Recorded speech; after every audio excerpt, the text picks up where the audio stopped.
friends, how are you? Myself Neetu Gupta from NLS Bangalore. I'm here to discuss with you some of the legal terms and phrases which will help you to crack your law entrance exam. So let us start. First, Good Samaritan rule. What does it mean? इसका मतलब है कि अगर आप voluntarily किसी की help कर रहे हो and he is a stranger to you, और हेल्प किस पर्सन की कर रहे हो? जिसको इंजरी पहुंची हुई है, कोई चोट आई हुई है या फिर कोई पर्सन बीमार है. It means if you are giving an help to some injured or ill person and that person is a stranger to you, so person giving the aid owes the stranger a duty of being reasonably careful. Is it clear? That is Good Samaritan rule. Next is good title. Good title means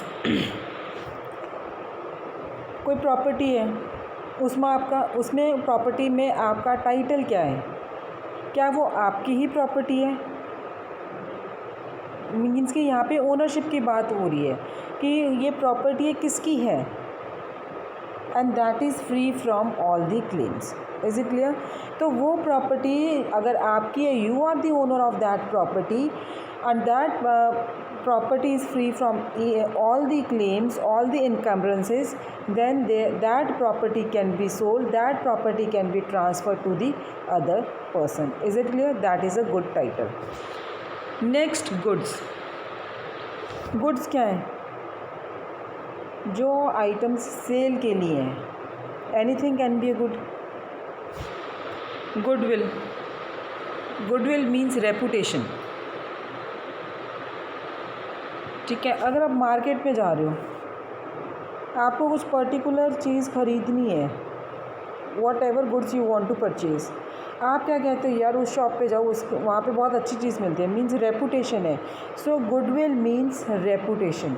the benefit of a business having a good reputation under its name and regular patronage. Is it clear?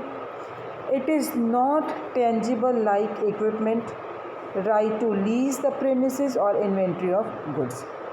Is it clear? So you can also sell the goodwill of the business. Is it clear? तो जब आप business की goodwill cell कर रहे हो, at that time you can make an agreement with buyer कि seller will not carry on the same business for particular time, for a reasonable time in particular area. So that is a goodwill. Is it clear? Next topic is governmental immunity. What do you mean by governmental immunity? Governmental immunity में आप ये क्या है? सबसे पहले it is a doctrine of English common law. Is it clear? English common law का doctrine है कि इसमें क्या हुआ था इस डॉक्ट्राइन में कि कोई भी गवर्नमेंटल बॉडी है वो स्यू नहीं होगी. No governmental body can be sued. ठीक है, किसी के अगेंस्ट केस नहीं फाइल कर सकते हो आप, लेकिन कब कर सकते हो? Unless you it gives you the permission. That is the governmental immunity. सबसे इम्पॉर्टेंट बात क्या है इसमें? एक इंग्लिश कॉमन लॉ का डॉक्ट्राइन है और इस में कहा गया है कि किसी भी आप गवर्नमेंटल बॉडी को स्यू नहीं कर सकते हो. अगर आपको स्यू करना है तो you have to take the permission. Is it clear? Now this protection resulted in terrible injustice, क्योंकि जो आपके पब्लिक हॉस्पिटल्स हैं, गवर्नमेंट ड्राइवर्स हैं या फिर और एम्प्लॉयज़ हैं, गवर्नमेंट एम्प्लॉयज़ हैं, they can be negligent with free from judgement. Is it clear? Next is grace period. What is grace period? इसका मतलब है कि हम जैसे कहते हैं, सबसे इजी एग्जांपल है इसका ग्रेस मार्क्स, कि अगर आपके 35 जैसे पासिंग मार्क्स थे, आपके 33 आ गए तो आपकी टीचर ने 2 नंबर आपको ग्रेस मार्क्स दे दिए हैं कि आपके बढ़ा दिए हैं. तो that is the same thing with the grace period. If there is a contract, आपको कॉन्ट्रैक्ट में अपनी ऑब्लिगेशंस थी या कोई पेमेंट करनी थी, एक पर्टिकुलर टाइम तक करनी थी, लेकिन अब ये है कि आपको आपका टाइम पीरियड एक्सटेंड कर दिया विदाउट एनी पेनल्टी, उस पर आप पे कोई पेनल्टी नहीं इम्पोज हुई है. ठीक है, देन दैट इज़ अ कि उस टाइम पीरियड के बाद आप पेमेंट कर रहे हो या अपनी ड्यूटी परफॉर्म कर रहे हो, that is a grace period. Is it clear? So अगर आप उस ग्रेस पीरियड में भी नहीं पे करते हो या अपनी ड्यूटीज़ नहीं परफॉर्म करते हो, देन दैट इज़ कि आपका जो कॉन्ट्रैक्ट है वो सस्पेंड हो जाएगा। नाउ सीधी एग्जांपल में क्या है कि अगर इंश्योरेंस पेमेंट आप नहीं टाइम पे कर रहे हो, अपना इंश्योरेंस पेमेंट, इंश्योरेंस जो प्रीमियम था, जो आपकी वहाँ पे डेडलाइन थी, आपने नहीं पे किया, उसके बाद you have got some extra days to pay, ठीक है, फ्यू डेज़ और कुछ दिन मिल गया कि जब आपकी एक और आप डेडलाइन दे दिए कि यहाँ तक पे कर दो। अगर आप तब भी नहीं पे कर रहे हो तो इंश्योरेंस कंपनी आपका कॉन्ट्रैक्ट कैंसिल कर सकती है, that is your insurance. Is it clear? Next, grand jury means in which county who serves for a term of a year and usually selected from a list of nominees offered by the judges in the county. Is it clear? Grand jury. इसका मतलब क्या है grand jury का? There is a large group of people who investigate a crime and decides if there is a evidence for trial or not. Is it clear? That is a grand jury. The next term is grand larceny. It is a theft. Larceny, it is a theft. और grand larceny क्या होता है? Grand larceny when the property taken, जब वो आपने property ली है, that exceeds a certain value as defined by each state, that is a grand larceny. For example New York है, न्यूयॉर्क में जो प्रॉपर्टी वैल्यूड है, it is at over $1,000, it is considered as grand larceny. Is it clear? बाकी जो states हैं उनकी काफ़ी कम है ग्रैंड लार्सेंसी से, so that is a grand larceny. It means crime of theft of another property including money over a certain value as distinguished from petty larceny in which the value is below the grand larceny limit. Is it clear? Next, grand theft. Grand theft is the same thing as grand larceny. Grant means कि आप अपनी property transfer कर रहे हो किसी को, ठीक है। सो जो पर्सन प्रॉपर्टी ट्रांसफ़र कर रहा है, ही इज़ अ ग्रांटर, और जिसको कर रहे हो, he is a granting. And you are transferring, grant में क्या है, you are transferring the property with or without payment. Is it clear? अब जो ग्रांट डीड है, there is a grant deed, it warrants, it guarantees कि जो seller है, he has fulfils all the rights and title to the property. Is it clear? जो quit claim deed है, grant deed में क्या था आपका कि सेलर ने सारी राइट्स फुलफिल कर दी हैं प्रॉपर्टी की, and quit claim deed means only grants whatever the grantor owns and guarantees nothing, that is a grant. Is it clear? Next, grant deed. Grant deed means document है जो property में title को transfer कर रहे हैं एक party से दूसरी पार्टी को। ग्रांटर किसको कर रहा है? ग्रांटी को।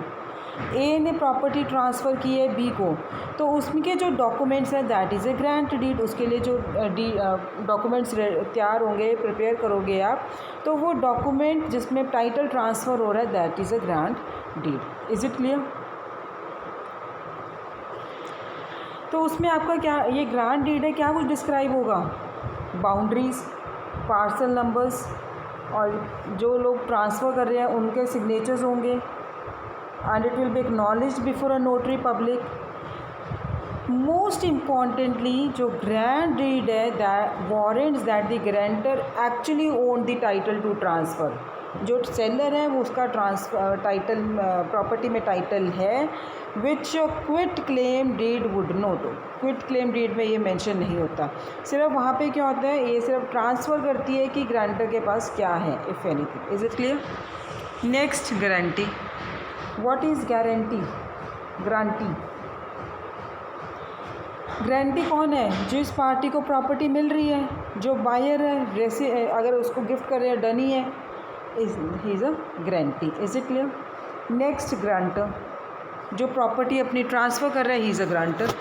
Clear? Next, grantor grantee index. Now what is this grantor grantee index? इसमें क्या है, एक लिस्ट आपकी प्रिपेयर की जाती है जिसमें क्या सारी डीड्स का रिकॉर्ड होता है, चाहे वो आपके मॉर्टगेज डीड्स हैं, सेल डीड है, वॉट एवर. इसलिए हर एक साल वो लिस्ट है, उसको अल्फ़ाबेटिकली उसको अरेंज किया जाता है. उसमें आपकी है कि वो डीड कब ट्रांसफ़र की गई है, then cross reference to the book, page number, document number. तो everything is recorded in that. This is and that is known as grantor grantee index. Is it clear? Next, gratuitous. Gratuitous क्या मतलब कि आप अपनी मर्ज़ी से कर रहे हो, फ्री कर रहे हो, ठीक है. अब आप फॉर एग्ज़ाम्पल, बच्चा नदी में डूब रहा है, आपको किसी ने नहीं कहा इस बच्चे को बचाओ. Is it clear? आपने देखा बच्चा डूब रहा है, कोई है नहीं, आपको स्विमिंग आती है, आपने बच्चे को बचा लिया. तो दैट इज़ ग्रेचुटसली, अपनी वॉलंटरली किया, अपनी मर्ज़ी से किया है. Is it clear? और ले लो, किसी घर, आपकी सोसाइटी में किसी घर के में आग लग गई है, आपने क्या किया, बीइंग अ नेबर, फटाफट फायर ब्रिगेड को फ़ोन कर दिया, तो वॉलंटरली कर रहे हो, that is gratuitous. Next, gravamen. It is a Latin term and it means to weigh down. Is it clear? So ये क्या है कि हर एक कॉज ऑफ एक्शन में, या अगर कंप्लेंट केस है उसमें चार्ज में, ये हमेशा लॉ सूट में बिगिन होता है, टू वे डाउन. अगर जैसे एक्सीडेंट केस है, for example there is an accident case, तो ये है कि he may be negligence to the defendant. Gravamen, he may be negligence of the defendant. लेकिन अगर कॉन्ट्रैक्ट केस है उसमें हम कहेंगे breach of the defendant. Is it clear? Next, gross income. Gross income क्या है कि जब हम इनकम टैक्स को कैलकुलेट कर रहे हैं तो उसमें हम क्या देखते हैं, क्या कुछ इंक्लूड करते हैं, इंडिविजुअल की इनकम क्या है, उसके पास अर्निंग के क्या सोर्सेज हैं. Is it clear? डिडक्ट, उनके अलाउेबल एक्सपेंसेस को डिडक्ट करने से पहले वी सी कि उसके इनकम है क्या, कहाँ से उसको इनकम आ रही है, and that will result in net income. So ये जो ग्रॉस इनकम है आपका, ये कब यूज़ होता है, जब आप इनकम टैक्स को कैलकुलेट करते हो. Next is gross negligence. Now what is gross negligence? When you are not careful. ठीक है, अपनी लाइफ को भी आप खतरे में कर रहे हो, दूसरे की भी. Drink, you have drunk and then you are driving. Is it clear? For example, आपने ड्रिंक करके आप ड्राइव कर रहे हो, तो उसमें क्या, obviously there is a negligence on your part and that is a gross negligence. Is it clear? So carelessness, which is reckless disregard for the safety or the lives of others, and is so great it appears to be conscious violation of other people's right to safety. अगर वहाँ gross negligence होगी तो जो जज है, he can award punitive damages on the top of general and special damages. Is it clear? Now next is guarantee. What do you mean by the guarantee? किसी के behalf पे आप प्रॉमिस कर रहे हो, किसी के बिहाफ पे आप श्योरिटी दे रहे हो. Is it clear? That is a guarantee. Let us see. For example, A has purchased a goods on credit from B. Now A is saying कि मैं आपको तभी goods credit पे दूंगा अगर मुझे आप श्योरिटी दोगे. B brings C as a surety. Now if B will not pay for the goods, who is going to pay? C. That is a guarantee. Is it clear? So to pledge or agree to be responsible for another's debt or contractual performance if that person does not pay or perform. Is it clear? Second, promise to pay another's debt or full contract obligation if the party fails to pay or perform. Thirdly, person to whom the guarantee is made. Fourthly, promise to make a product good if it has some defect. Is it clear? Next, guarantor. Now who is a guarantor? Guarantor is a person जो दूसरे की responsibility लेता है, जिसको हम surety भी बोल देते हैं. Is it clear? Next guarantee again, पहले गारंटी की स्पेलिंग क्या थी? GUARANTY। अब के जो कि ऑक्सफोर्ड एटमोलॉजिस्ट डॉक्टर वॉल्टर स्कीट ने उनकी बेटर स्पेलिंग करती है, that is a guarantee, GUARANTEE। Is it clear? So it is the same thing. Now next is a guardian. Who is the guardian? तो अब इसमें क्या है कि अगर बच्चे का पेरेंट्स नहीं है, किसी बच्चे के पेरेंट्स नहीं है, तो उसके लिए गार्जियन, उसकी देखभाल कौन करेगा? गार्जियन करेगा, कोई रिश्तेदार करेगा. तो उसमें क्या है कि इवन अ जज can appoint a guardian to take care of the minor child और incompetent adult. Is it clear? अगर इनकॉम्पिटेंट एडल्ट है, सपोज वो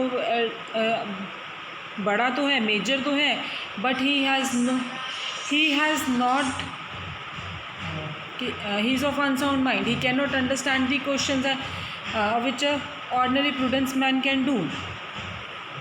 is it clear?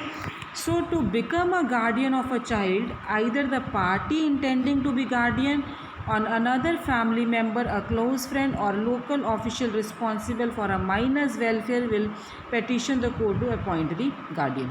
Is it clear? तो गार्डियनशिप अगर आप देखो तो बच्चा कब तक उसके लिए गार्डियन अपॉइंट होते हैं? until he attains the age of 18. Is it clear? अगर आप विल में, अपनी विल में नाम किसी का आप बोल रहे हो कि ये मेरे बच्चे का गार्डियन होगा अगर मेरी डेथ होगी है, then it is a nomination. Is it clear? That was a guardian. Next, guardian ad litem. What is guardian ad litem? Now when a person is appointed by a court, minor के लिए या जो adult person है, he is not a competent person, उसके लिए court क्या करता है? एक पर्सन अपॉइंट कर देता है जो कि उसकी लीगल मैटर्स को देखता है. Is it clear? who looks after the legal matters of that minor or that adult who is not competent to handle his or her own affairs. Is it clear? कोई property के against suit है, कोई बच्चे को किसी ने harm पहुंचाए है, उसके लिए, तो उसको क्या कहते हैं हम? Guardian ad litem. Clear? Next, so here I wound up my lecture. Now in the next session I'll be coming up with more legal terms and phrase. If you are not watching my lectures on legal terms and phrases, please do watch my lectures. This will help you to crack your law entrance exam. Thank you.